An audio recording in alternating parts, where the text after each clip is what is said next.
वतन आबाद रहे तू, मैं जहाँ रहूँ जहाँ में याद रहे तू। ऐ वतन मेरे वतन, जय हिंद। जय हिंद। बहुत ही शानदार छोटी बच्ची, बहुत सुंदर बोला है, इसके लिए जोर तालियां। इसके बाद आ रहे हैं कक्षा दो के छात्र हैं और 7 वर्ष की आयु है इनकी। आइए बेटा समर। हाँ समर आपके बीच आ रहे हैं, शायद बंदूक लेके आ रहे हैं, सभी बचने की कोशिश करेंगे हम लोग।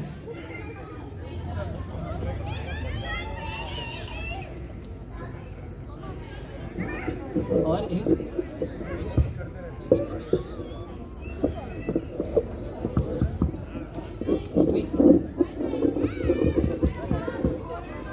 हेलो,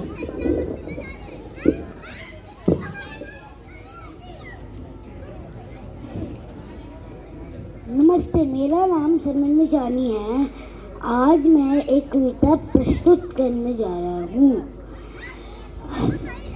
इस कविता का नाम है हम छोटे छोटे बच्चे हैं। हम छोटे छोटे बच्चे हैं, दांत हमारे कच्चे हैं। हम भी लड़ने जाएंगे, सीने पे गोली खाएंगे, मर जाएंगे, मर जाएंगे। सीने पे गोली खाएंगे, दुश्मन को मार दिलाएंगे। जय हिंद। बहुत बढ़िया। ये है गागर में सागर, 4 लाइनों में सारी बातें कह दी समर ने। और इसके बाद प्रशांत सोनी। अच्छा हाँ, हमारे बीच वरिष्ठ समाज सेवी और वरिष्ठ राजनीतिक भाई जवाहर यादव हो चुके हैं, तो स्वागत है, तालियों से हम स्वागत करेंगे। जैसे जम्मू कश्मीर J&K है, वैसे हमारे 2 ब्लॉक हैं J और K। इन दोनों ब्लॉकों को संभालने वाले हमारे भाई जवाहर यादव जी दोनों ब्लॉकों की समस्याएं हल करते हैं बिना किसी भेदभाव के। हमारे ब्लॉक की समस्याएं हम लिख के देते हैं पेंसिल से, और वो रबड़ से मिटाते जाते हैं कि ये समस्या हल हो गई है। ऐसे भाई जवाहर यादव का हम स्वागत करते हैं, अभिनंदन करते हैं।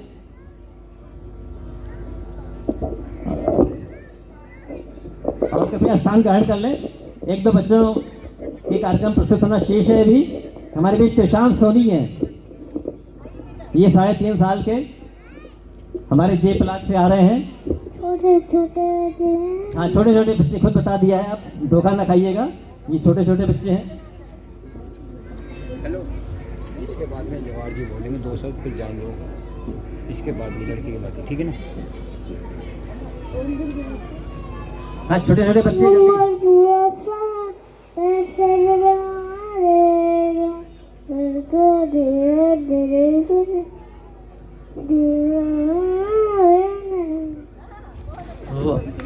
बहुत बढ़िया। प्रशांत के लिए तालियां जोरदार। छोटे बच्चे कुछ बोलना चाहेंगे? और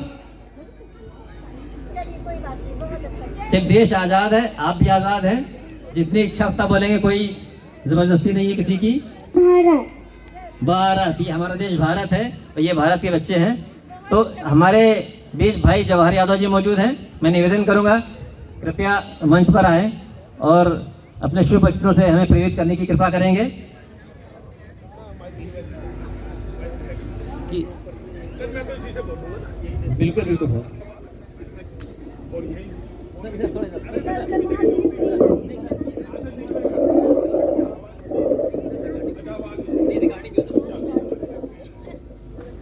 नमस्ते। Hello hello. देखिए, उस व्यक्ति के लिए बड़ा विकट समस्या होता है जब वो अपने पेरेंट्स के सामने बोल रहा होता है। तो मेरा तो घर ही इस गली में है और J&K जैसा उन्होंने बताया था अभी, जम्मू एंड कश्मीर। तो जब आप परिवार के, आप भाषण बाहर जितना मर्जी जाके दे सकते हैं, पर परिवार के बीच, जिनके बीच आप पले बड़े होते हो, जो हमारे कान खींचते रहते हैं, टोकते रहते हैं, उनके बीच में बोलने की स्थिति में रहूँगा, ऐसा कभी नहीं होता है। और अभी सरदार जी ताली बजा रहे हैं तो इन्होंने मुझे याद दिलाया कि जब आप दिल्ली में स्टूडेंट पॉलिटिक्स करते थे तो उस समय भाई साहब वहाँ पर सब इंस्पेक्टर होते थे, बाद में ACP बने हरियाणा में। तो उन्होंने ये भी बताया, मैं मोती नगर में आपके घर पे भी आया था, उस समय मैं स्टूडेंट पॉलिटिक्स करता था। तो ऐसे ऐसे लोगों से मिलने का अवसर मिला तो आपके लिए नहीं है। मेरा तो निवेदन ये है कि आज हम सब अपना आज़ादी का 75वीं वर्षगांठ मना रहे हैं, अमृत महोत्सव मना रहे हैं, आज से 76वीं शुरू हो रही है। इसको लेकर बहुत अभियान चल रहे हैं। मैं आपको लेकर कुछ नहीं कहना, जहां तक सिर्फ एक कहना चाहूंगा कि पिछले 3 साल में, 3.5 साल में आपने पालम विहार को बदलते हुए देखा होगा। आप साक्षी हो, क्योंकि मुझसे ज्यादा पहले समय से पालम विहार में रह रहे हो। मैंने इस पार्क की भी हालत देखी है, और जब के ब्लॉक में मेरे साथ वाला पार्क बन रहा था, जब ये निगम में एरिया नहीं आया था, तो मैंने कमिश्नर को रिक्वेस्ट कर दिया, निगम में तब आएगा, मेरे पड़ोस का पार्क तो बना दो। तो मुझे मालूम है जब ये फुटपाथ उस पर बनता था तो ई के आई ब्लॉक के लोग देखने आते थे कि ये क्या हो रहा है पालम विहार में। मुझे इतना अजीब लगा, यार हम एक केवल फुटपाथ बना रहे हैं और उसके बाद दूसरे सेक्टर के लोग देखने आ रहे हैं। उसके बाद यहाँ पर निगम बनी, और पालम विहार के हमारे काउंसलर होते हुए भी, रविंदर भी, इनकी मजबूरी ये होती थी कि ये यहाँ से जनप्रतिनिधि तो थे, परंतु ये पैसा खर्च नहीं कर सकते थे। मतलब ये जो मिनिस्टर होता है विदाउट पोर्टफोलियो, तो ये मिनिस्टर तो बन गए थे पर उनके पास पावर कुछ नहीं थी। तो इनकी मेहनत, हमारे पुराने मंत्री राव नरवीर जी की मेहनत, और थोड़ा बहुत योगदान मेरा भी, हमने पूरे पालम विहार को निगम में मर्ज कराया। और जब से निगम में मर्ज हुआ, अब आपकी रोड सामने की देख सकते हैं, आपके अंदर की रोड देख सकते हैं। मेरा छोटा भाई हाईवे को उधर रहता है, वो कह रहे जी जब वहाँ निगम ने किया और सुशांत लोक में सड़कें बनने लगी तो लोग वीडियो बना के निकलते थे बाहर, जैसे कोई उत्सव मना रहे हो, जैसे हम 75वां वर्षगांठ मना रहे हैं, इनका उत्सव मना रहे हैं, तो सेम वो स्थिति थी। परंतु हमारे पार्षद के प्रयास से, रविंदर जी के, और बाकी सब आपकी RWA बड़ी सक्षम है। शर्मा जी के पास कोई काम ही नहीं है हमें डंडा करने के अलावा। एक डिमांड पूरी नहीं करते, दूसरी डायरेक्ट इनडायरेक्ट बोल देते हैं।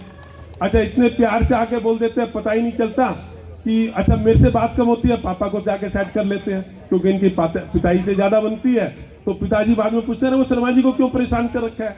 अरे मैंने कहा जी कहाँ परेशान कर रखा है, उनके पार्क की कोई एक समस्या छोड़ी नहीं, हमारे पार्षद लगातार लगे रहते हैं। तो जो ये पालम विहार बदला है, इसको महसूस कीजिए, इसको एंजॉय कीजिए। और इसको एंजॉय कैसे करोगे, आपको महसूस नहीं होगा। अपने किसी उस पड़ोसी को बुलाइए, अपने किसी उस रिश्तेदार को बुलाइए जो 3 साल पहले पालम विहार आया था और उसके बाद अब आएगा, तो फिर वो बताते यार ये पालम विहार है क्या। तो इसके लिए निश्चित रूप से हमारे पार्षद की मेहनत, हम सबकी मेहनत ने पालम विहार को बदला है, और इसको जिंदा रखिए। यहाँ की जो पालम विहार की जज्बात है उसको जिंदा रखिए। यहाँ की सबसे बड़ी खूबसूरती हमारे पेड़ पौधे हैं। आपके अड़ोस पड़ोस में बिल्डर फ्लोर बन रहे होंगे, उसको लीगली हम नहीं रोक सकते, परंतु जहां बिल्डर फ्लोर बने, मैं शर्मा जी से रिक्वेस्ट करूंगा उसको ये कहो कि तब तक आप किसी को अंदर नहीं आने देंगे, क्योंकि आगे से सारे पेड़ खत्म हो रहे हैं। पर जब आपने 4 गेट बना दिए हैं, 4 लोगों के लिए अलग रहने के लिए, first floor, ground floor, second floor, इन सब के लिए अलग अलग गेट हो गए, उनके बीच की जो पट्टी बनती है उसमें ऐसे पेड़ उनसे लगवाइए जो नीचे कम फैलते हो, ऊपर जाके ज्यादा फैलते हो, जिससे किसी को गाड़ी ले जाने में तकलीफ ना हो और हमारी ग्रीनरी बची रहे। तो ये जिम्मेवारी आपकी बनती है। इसके लिए आप रविंदर जी का कोई दोष नहीं निकालेंगे, मेरा कोई दोष नहीं निकालेंगे, कि जिम्मेदार नागरिक होने के नाते, और उसमें कोई आपकी नहीं सुनता, नहीं कहना चाहिए, परंतु मैं कह रहा हूं उसकी ओसी नहीं होने देंगे जब तक अगर ये शर्मा जी ये ना कह दे कि भाई यहाँ 4 पेड़ लग गए हमारे गेटों के बीच, नहीं तो कहीं ना कहीं उसको हम परेशान करके रखेंगे। तो जे ब्लॉक की खूबसूरती उसकी प्राकृतिक छटा है। मेरे पास एक सरदार जी आए अभी कुछ दिन पहले, बहुत बड़े आदमी हैं, 20-30 हजार करोड़ के आदमी हैं, जो सोना रोड का जो अभी नया रोड बना है वो उन्होंने बनाया है। अनेकों उनके 5 स्टार है, बड़ा फेमस नाम है, नाम निकल गया उनके दिल्ली के। जो हमारा अगर आप महरौली जाएंगे तो राइट हैंड का 5 स्टार भी उनका ही है, गुड़गांव का। वो कहते हैं यार वो खुद रहते हैं लुटियंस जोन में दिल्ली में, उनके घर की कीमत ही कई हजार करोड़ होगी, क्योंकि 21-22 एकड़ का लुटियंस जोन में घर होना वही अपने आप में कई हजार करोड़ का हो गया। वो अभी कुछ दिन पहले मेरे पास आए, कहते यार ये ऐसी भी कॉलोनी गुड़गांव में बसती है, इन्होंने तो हमारी दिल्ली को मात कर दिया। तो ये पालम विहार की ताकत है, इसको जिंदा रखिए, और इसको जिंदा रखने में जो मदद मेरी चाहिए 24 घंटे आपको उपलब्ध हूं। आपको दोबारा से स्वतंत्रता दिवस की बहुत बहुत शुभकामनाएं। सामने के ब्लॉक के गुजराल जी के लगातार फोन आ रहे हैं, वहाँ के उसमें मुझे जाना है। माफ़ी, आपको इतना समय हम बात कर पाए, परंतु ये मेरा घर है, जब भी शर्मा जी को जरूरत है। और रविंदर जी ने बताया कि पीछे एक ज़मीन और है जिस पर आप जो जो कराना चाहती है RW, रविंदर जी की तरफ से कमिटमेंट है, वो सारे पूरे हो जाएंगे। आपने पीछे एक ज़मीन निकाली है, अच्छी ज़मीन है वो, उसमें जो चाहिए आपको, जिम चाहिए होगा जिम मिल जाएगा आपको। इनके मन में ये था शर्मा जी के में जी के ब्लॉक का, तो के ब्लॉक को लाना अपनी पॉकेट से वो 50 लाख रुपए लगाए हैं, परंतु आपके पैसे नहीं लगने देंगे। जे ब्लॉक को वो सब हम सरकार की तरफ से फ्री में करा के देंगे। आप चाहे उसमें बैडमिंटन कोर्ट बनाइए, टेनिस कोर्ट बनाइए, जो चाहेंगे वो बनेगा। कि मैं चाहता हूँ हर ब्लॉक पालम विहार का ऐसा हो कि दूसरा व्यक्ति हमारे घर को गेस्ट आए तो आपको के ब्लॉक में आने की जरूरत ना पड़े। आप कहेंगे जी हमारा जे ब्लॉक तो घूम लो जरा, पता चल जाएगा रहने की क्वालिटी कैसी होती है। तो हम हर एक ब्लॉक पे वैसे प्रयास करें। हमारे दोनों पार्षद, चाहे इधर रविंदर जी और कुछ एरिया राकेश जी के, मैं उनके एरिया में था ई ब्लॉक में, सब जगह ये दोनों बहुत अच्छी मेहनत कर रहे हैं। और इनकी ताकत है कि इनका आशीर्वाद, आपका आशीर्वाद इन पे लगातार बना रहे, तो ये बहुत कुछ कर देंगे, ऐसा मैं इनको जानता हूँ। और जहाँ कुछ इनको मेरी मदद लेनी होती है वो करते हैं। रविंदर जी के प्रयास से ही एक हम 7.5 करोड़ की लागत का पालम विहार में एक सामुदायिक केंद्र बना रहे हैं। कौन सा ब्लॉक है? H ब्लॉक में, मेट्रो हॉस्पिटल के साथ ही। उसमें इन्होंने जहाँ जहाँ इनको अड़चन आई, मैं इनके साथ खड़ा था। 7.5 करोड़ रुपए का एक कम्युनिटी सेंटर है। और बड़ी बात है, MLA भी इतना पैसा खर्च नहीं कर पाता। कल मैं और रविंदर जी बात कर रहे थे, 100 करोड़ रुपए इन्होंने केवल एक अपने छोटे से वार्ड में लगाए हैं, जिसके कारण सारे पार्क ठीक हुए हैं, सारी रोड ठीक हुई है, बत्तियां ठीक हुई है। आपकी जो HT लाइन थी, ऊपर की तार हो गया, पेड़ और ऊपर जा सकते हैं, वो सब हमने अंडरग्राउंड कराई है। 800 करोड़ रुपए खर्च करके 3 बड़ी, पूरे गुड़गांव में जो HT की लाइन थी वो सारी की सारी अब हमने जमीन के नीचे कर दी, जिसका कारण ये, एक तो फॉल्ट कम होंगे, दूसरा पेड़ ऊपर जा सकेंगे, नहीं तो हर बार पेड़ काटने पड़ते। तो इतनी मेहनत आपके जनप्रतिनिधि कर रहे हैं। और मैं तो आपका सामने ही रहता हूँ, आप निकलते हैं तो दिन में 2 बार घर के आगे से गुजरना होता होगा। जब दिक्कत हो 9 से 11 बजे घर पे ही होता हूँ, कभी भी बेल दबा देना। और 11